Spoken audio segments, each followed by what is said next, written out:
knowing what we do about these mass shooters, what can we hope to try on our end of things, on our response, that will begin to make these things less frequent? Well, unfortunately, a lot of the answers that have been suggested so far are probably not going to be very effective. These are deliberate acts. These shooters are generally going to be able to find the weapons if they want to get them. Most of them also have not had prior contact with the mental health system, so it's difficult to catch them that way. But the one thing that we can do is to deprive them of the ability to make this public meaning out of their action. So probably the biggest thing we can do is to never broadcast the manifestos and the writings that they leave behind. We can stop speculating on the motives that drive them to these actions, because that allows them to sort of create a public meaning out of their action that's part of the motivation for them carrying these things out.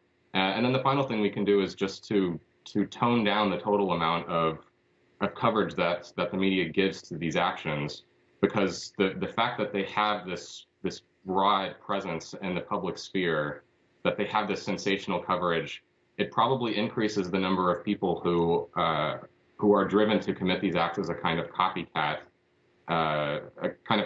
action. There is actually evidence that for a copycat effect, that after these actions happen, it spurs other people to carry them on. So if we can change the way that we sensationalize them and just the amount of coverage that we give to them, it might make them less frequent.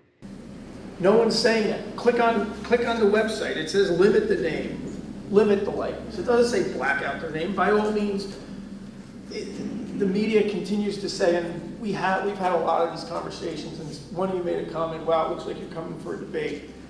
Almost every interview I get is a debate. Really? Because the person on the other side, the journalist, doesn't get it at first. And I was getting interviewed just before Aurora Theater, and we were like 20 minutes in, and all of a sudden I could see the change in the guy's face, and he said, well, there's nothing in this for you, is there?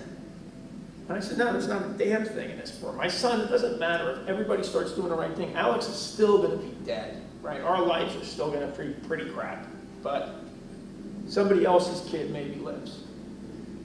And when I see, USA Today wrote a editorial. Again, they didn't get it. Just go on the website. Nobody's saying black them out. We're saying don't give them infamy. We're not saying don't look into their past and why they did it, but we are finding it interesting that every time you do, it comes back that they want to be infamous, and we ignore it because it's the media's inconvenient truth.